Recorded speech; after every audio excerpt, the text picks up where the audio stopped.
In 1851, in what is now known as Iraq, archaeologist and explorer Sir Austin Henry Layard discovered a library with 22,000 tablets containing what we know to be the earliest writings on Earth. The writings date back to over 6,000 years ago when the region was known as Mesopotamia, Sumer, and Babylon. Amongst these vast writings is a story which mirrors the book of Genesis in the Bible. It tells a story of a great flood which reshaped the face of the planet Earth and all of her inhabitants. It tells a story of a tower built and the creation of the spoken word. One of these scrolls includes a star map of what appears to be a sun and its planets. The writings include detailed descriptions and maps of our solar system matching what we know today and beyond. It includes a 10th planet in an orbit between Mars and Jupiter. It is written that the 10th planet Nibiru was thrust into our solar system and collided with the planet Tiamat. The remaining bulk of Tiamat over time became Eridu, the Earth as we know it, and the rest of her became the asteroid belt. In retrograde to the other 9 planets, Nibiru took orbit around our Sun in a long ecliptic or apogee. Lasting 3,600 years, it passes between Mars and Jupiter. In recent years, based on the patterns of our known solar system, astronomers have been looking for a planet with this same orbit. In search of this planet, they discovered the planet Pluto. The search continues. According to the ancient texts, this detailed information was given to them by the Anunnaki, or those who from heaven to earth came. They described the Anunnaki as a reptilian race of gods which came to the earth in fiery ships from their home planet of Nibiru, the 10th planet. It is written that these Anunnaki came to the earth to mine gold and other elements to serve in protecting the atmosphere of their distant home planet. After a workers' revolt, the Anunnaki rulers began to genetically alter Cro-Magnon man to create a slave race, resulting in the human race. It was said that we were created by the gods in clay vessels. It is written that man was forbidden to depict the Anunnaki in their actual form. Just prior to the Great Flood, the bulk of the Anunnaki would return home, leaving numbers of them behind to watch over the earth. Anu was king. Assigned to Anu to heed his instructions. 300 in the heavens he stationed as a god. The ways of earth to define from the heaven. And on earth 600 he made reside. After he all their instructions had ordered, to the Anunnaki of heaven and of earth, he allotted their assignments. This story of reptilian gods from the heavens creating man is not at all uncommon. It in fact can be found in most every region of our planet. In Japan, emperors claim descent from dragon gods who came from the sky. Australian Aborigines teach of a reptilian race which lives underneath the earth and governs over men. They believe they are descendants of a race of dragon humans.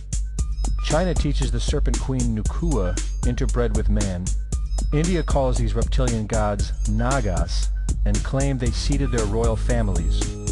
Throughout the Middle East it is believed a serpent race created man. The book of Genesis tells of giants who came from the heavens to breed with the daughters of man. They are called the Nephilim.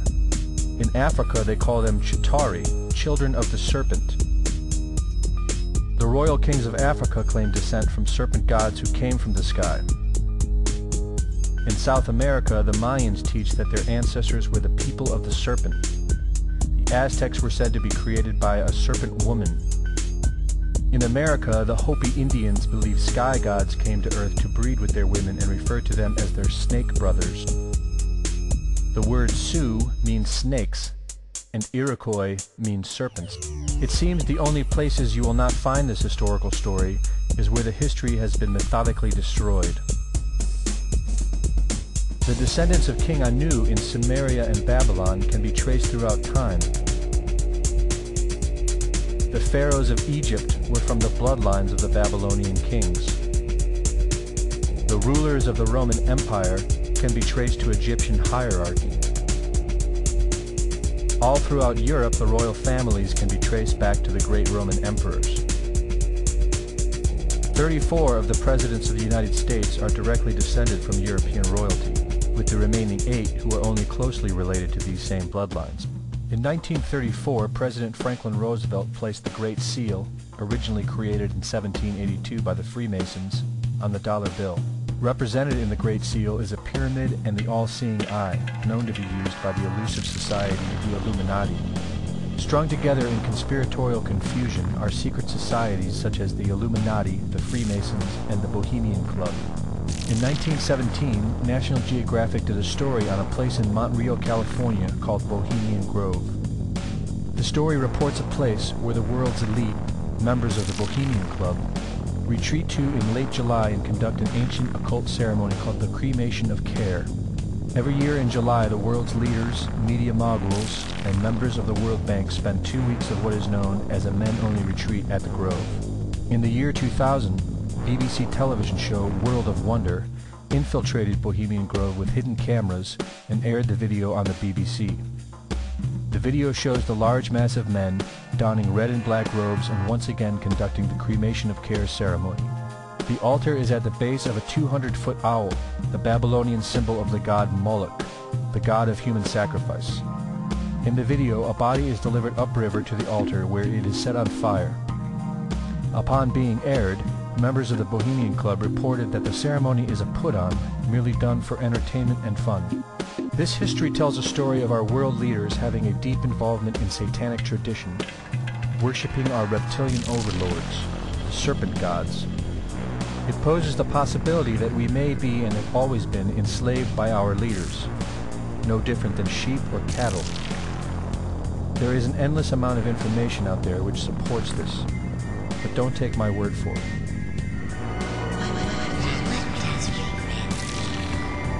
Well, son, a funny thing about regret is that it's better to regret something you have done than to regret something you haven't done. And by the way, if you see your mom this weekend, be sure and tell her, Satan! Satan! Satan!